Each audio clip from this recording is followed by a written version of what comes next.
Well, so, listen, everybody has a sign stealer guy. So let's just start. I mean, they're making this out to be the worst offense in the history of the Big Ten. That's the premise of how hard they're coming after Jim Harbaugh. There's never been a scandal this bad. When you're talking about a practice that is commonly practiced, it is not against the rules to steal signs. I mean, let's equate it to a law, right? So you go to rob a bank. You rob a bank with a gun. You rob a bank with a knife. You rob a bank with your finger like this. It's all a crime, right? It's all a crime. You steal signs in game, it's fine.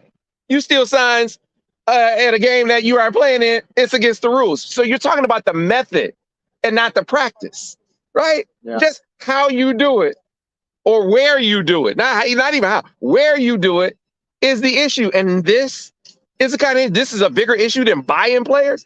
It makes no sense. If it's player safety, then man, it's a whole lot of athletic directors and coaches that need to be fired. If player safety is a function or part of the issue when it comes to stealing plays, stealing signs, because they do it every game. Look at last year's Illinois-Michigan game.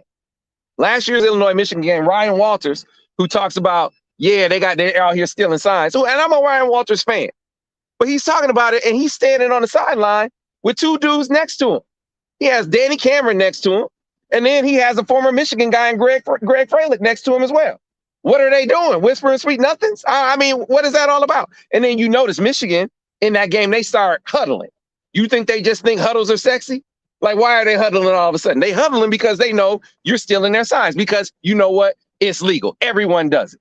So if we're just hung up on the method, then punish them for the method. But it's not a death penalty like offense. And that's how the Big Ten came up in Ann Arbor this week.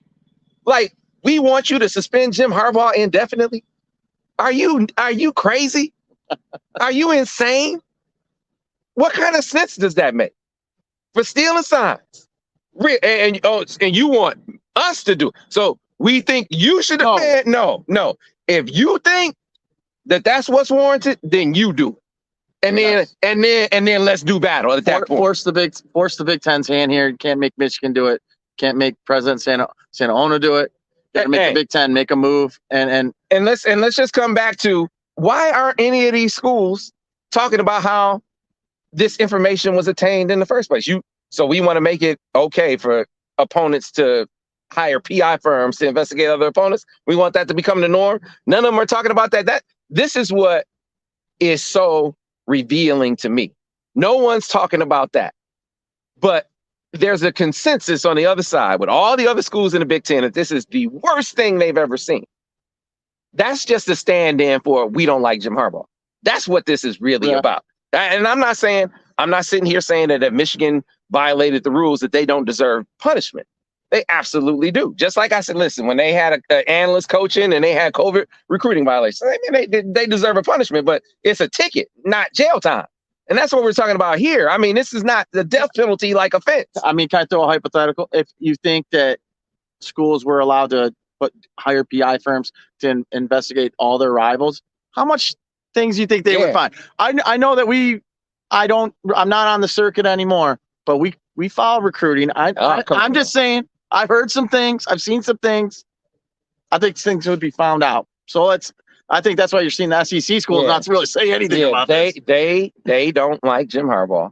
And this is the pretext that they're using to try to move him out. So, I think if you're Michigan, you put the ball in their court. You say, if this is what you want to do, then you do it. Or we dare you to do it. And if that's the action you take, then guess what? Guess what we're going to do? We're going to sue. We'll see you in court. Let's go.